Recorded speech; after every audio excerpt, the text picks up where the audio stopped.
रविंद्र सहरावत की हुंकार, हथिन विधानसभा में कर रहे जमकर प्रचार।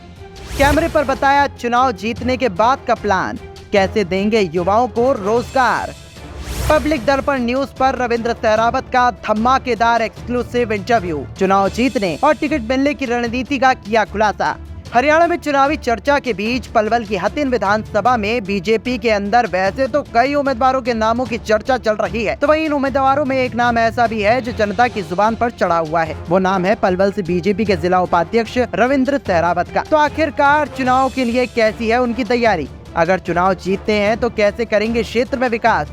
पब्लिक दर्पण न्यूज के लिए हमारे सहयोगी राहुल जादौन ने रविंद्र सहरावत से इसी मुद्दे पर की खास बातचीत। देश में लोकसभा के चुनाव संपन्न हो चुके हैं। बीजेपी केंद्र में अपनी सरकार बना चुकी है, तो वहीं अब बीजेपी शासित राज्य हरियाणा के अंदर विधानसभा चुनाव की चर्चाएं तेज हैं।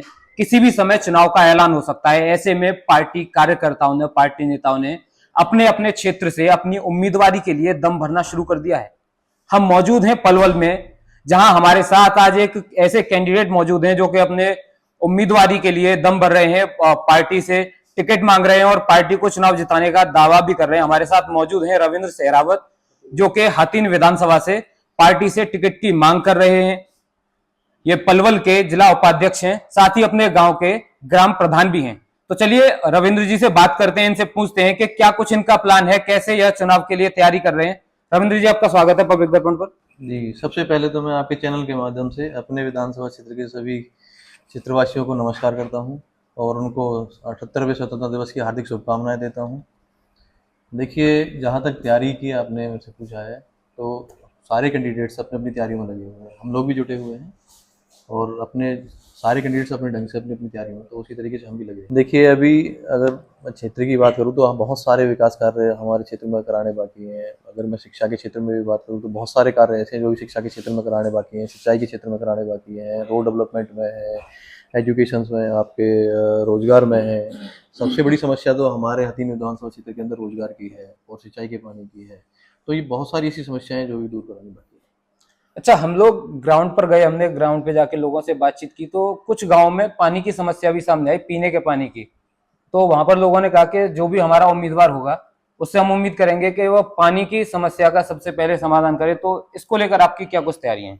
देखिए, ये बिल्कुल सत्य है। जो हमारे विधानसभा क्षेत्र के जो भी आपको अपडेट मिला है वो बिल्कुल रियल है कि पानी की जो समस्या है वो हमारे विधानसभा क्षेत्र में बनी हुई है। इस समस्या को दूर करने के लिए ना, मैं आपको बता दूं, जो यमुना जल प्रोजेक्ट जो है, इस पे और अभी अच्छे ढंग से कार्य करने की जरूरत है और इसको पाइपलाइन के थ्रू हर गाँव तक पहुँचाने की जरूरत है। तो इस पे हम लोग वर्किंग करेंगे यदि हम लोग। अच्छा, एक चीज और है, जैसे कि 10 साल से पार्टी सत्ता में है प्रदेश में और कांग्रेस काफी टाइम से जोड़ तोड़ की कोशिश में लगी हुई है, तो कांग्रेस से कितनी टक्कर मिलने की उम्मीद है इस बार? देखिए, कांग्रेस अपना आधार खो चुकी है। कांग्रेस का धरातल पर कोई आधार नहीं है। कांग्रेस ने 70 साल के राज में क्या किया है देखिए, क्या बेरोजगारी के हालात देखिए, उन्होंने घूसखोरी, रिश्वतखोरी किस लेवल से बढ़ गई थी। आज भारतीय जनता पार्टी के राज में बिना खर्ची, बिना पर्ची के हर किसी को रोजगार मिल रहा है। तो कांग्रेस का कोई आधार नहीं। अच्छा, आप जैसे क्षेत्र में भी जाते होंगे, लोगों के बीच में पहुंचते होंगे, तो लोगों से कैसा रेस्पॉन्स देखने को मिल रहा है? देखिए, हम भारतीय जनता पार्टी से अगर हम लोग बात करें तो सभी लोग खुश हैं।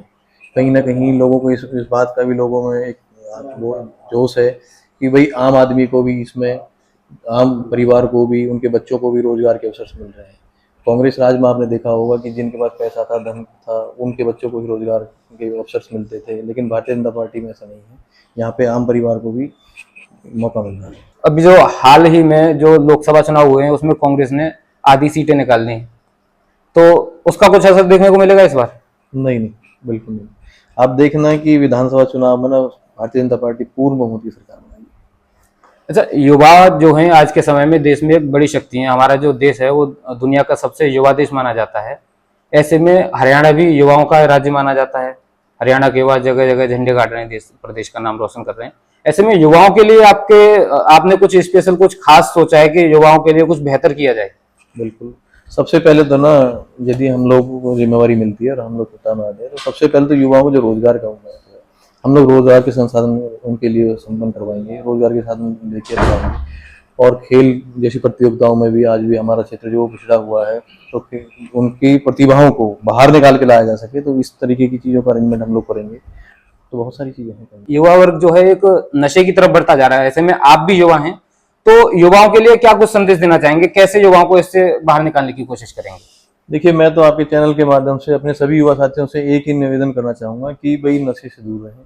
और ऐसा नहीं है कि रोजगार बिल्कुल भी उनको नहीं मिल सकता, रोजगार के लिए बहुत सारे संसाधन हैं। आदमी अगर कुछ भी करना चाहे तो हम लोग कोई भी प्राइवेट जॉब कर सकते हैं, और भी बहुत सारे ऑप्शंस हैं। तो वो हताश ना हो, और वो सरकार से भी उम्मीद रखें कि सरकार भी उनके लिए कुछ ना कुछ बेटर करेगी। चलिए, धन्यवाद। ये हमारे साथ थे रविंद्र सेहरावत जी, जिन्होंने अपनी आगामी योजनाओं के बारे में बताया। उन्होंने बताया कि किस तरह से युवाओं के लिए काम करेंगे, किस तरह से प्रदेश में सरकार काम करेगी, खेल के, शिक्षा के, जल के, हर विषय के बारे में किस तरह से काम किया जाएगा और युवाओं का, बुजुर्ग का, सबका ध्यान रखा जाएगा, इसके बारे में उन्होंने बताया। और वह अपनी उम्मीदवारी को लेकर पूरी तरह सशक्त दिखे।